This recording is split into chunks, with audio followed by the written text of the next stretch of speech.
A galera perguntou aqui o que é o Kybalion e quais são as lições que a gente pode aprender com ele. O Kybalion é um livro escrito em 1908, escrito por 3 iniciados. Ninguém sabe quem foram esses 3 iniciados, embora haja uma suspeita de que um determinado autor teria escrito, mas isso não é uma certeza absoluta. E esse livro ele é baseado em princípios egípcios, tanto do Corpus Hermeticum quanto da Tábua de Esmeralda.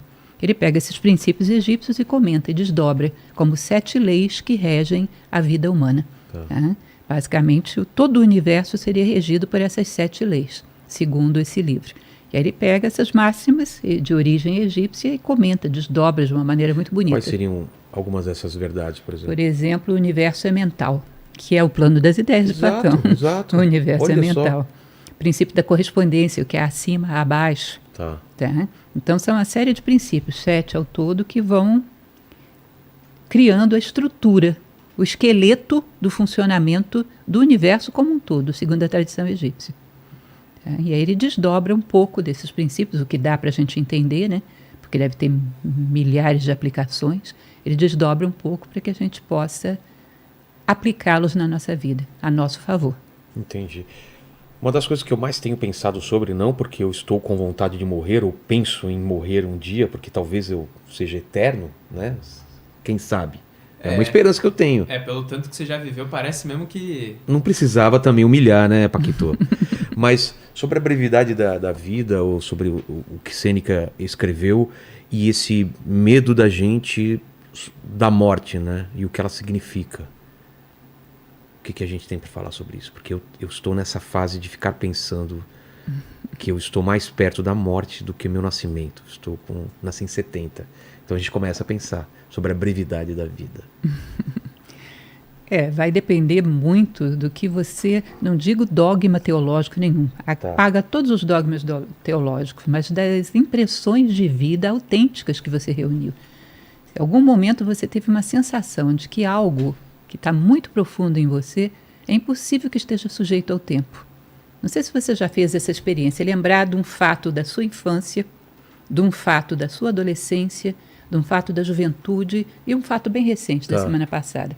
Você percebe que o corpo mudou, o cenário mudou, você sente que tem um observador que está lá no fundo, olhando a vida, Sim. que é sempre o mesmo em todas? Você percebe que esse observador que toma assento lá no profundo da consciência, ele permanece sempre o mesmo. Sim. Tá? Ou seja, havia um fio contínuo, há um fio contínuo, que faz com que todas essas experiências sejam tuas. Tá? Esse fio contínuo, se nada da vida é capaz de abalá-lo, talvez a morte também não. Tá? Então é uma impressão, reflexões que você tem, vivências que te dão essa, não uma certeza, porque nunca é tanta certeza assim, mas uma séria impressão, uma séria inclinação a acreditar que existe algo que permanece depois da morte.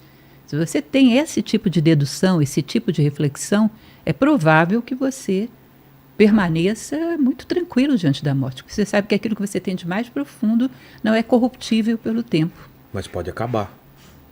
Provavelmente deve acabar, Mas ser interrompido. Não é corruptível pelo tempo, seria corruptível pelo quê? Pela minha não consciência. Eu estou falando que não acredito. Eu acredito que existe alguma coisa a mais. Mas eu estou falando, existe uma grande chance de ser só isso. E acabou. É isso que eu falo. Sim, eu estou te dizendo que se você pode pensar isso se você não tem nenhuma experiência de permanência. Se você tem uma experiência de permanência, você tende a acreditar que não é isso. Na hora H, eu já vi pessoas que têm uma crença religiosa muito intensa, que diante da morte ficam apavoradas, porque percebem que essa era só uma crença superficial. Não estava baseada numa convicção real, fundamentada numa reflexão que você extraiu da vida. E aí, na hora da experiência mesmo, ficam inseguras. Entendi. Uma vivência tua, uma experiência que você tem, que você sinta que existe algo mais profundo. Tá? Essa percepção de que existe algo que não muda na tua vida inteira, ou outra experiência qualquer que você tenha tido que te dê essa impressão. Sócrates dizia que cada coisa se destrói pelo mal que lhe é próprio. Por exemplo, o mal do ferro é a ferrugem. Então, se ele tiver que se destruir, vai ser por aí. O mal de um alimento é o apodrecimento. Se ele tiver que se destruir, vai ser por aí. Entendi. O mal da alma são os vícios. Mas os vícios não destroem a alma. Porque você comete todos os vícios e não deixa de ter alma por causa disso. É verdade. Então, se a alma não se destrói pelo mal que é próprio dela, ela não vai se destruir por mais nada. Ah, entendi. Né? Então, argumentos desse tipo, Shankaracharya também fala sobre isso, argumentos desse tipo que vão te dando uma sensação de que é lógico que haja algo que permanece. Bom, se você tem esse embasamento, você se comporta de maneira muito serena diante da morte. Agora, se os seus embasamentos todos estão em sistemas de crenças que não foram muito aprofundados numa experiência, talvez você entre em pânico, talvez entre em desespero. Tá? Depende muito de como você viveu a vida. Depende muito. Sêneca falava o que sobre isso? Quem foi Sêneca e qual... Sêneca foi um grande pensador estoico, mais antigo deles, né, do estoicismo romano. Tá. Sêneca falava que a vida ela tem duas possibilidades. Aliás, não é Sêneca que fala isso, é Marco Aurélio que fala sobre isso, mas é bem parecido, da mesma escola. Marco Aurélio dizia que tem duas possibilidades. Ou a vida acaba quando acaba o corpo material, que aí você, em primeiro lugar, ou a vida continua depois que você perdeu a vida material, certo, que aí seria bom que você fosse bom agora, porque você pode dar sequência a essa bondade depois, ou a vida não tem nada depois da vida material. Aí seria bom você ser agora, porque é a única oportunidade que você tem de sê-lo. Ou seja, nas duas duas é importante que você seja bom agora, dê o seu melhor nesse momento. E o que for próprio do depois, a gente vê depois.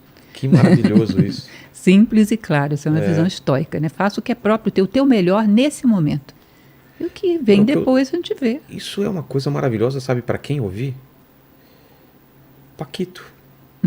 Dê o seu melhor agora, cara. Não fica me falando que, na próxima reencarnação eu vou ser um melhor profissional e tal. Seja bom agora, cara. O que fazer hoje você pode deixar para amanhã. E o que fazer não amanhã diga você isso. pode deixar para nunca fazer. Eu tenho que discordar de você. O Paquito é um sábio. Ele é um sábio, porque ele disse que só sei que nada sei. Eu costumo dizer que eu só sei que nada sei porque o Sócrates disse, porque senão nem isso eu saberia. Exatamente. Então ele é um sábio.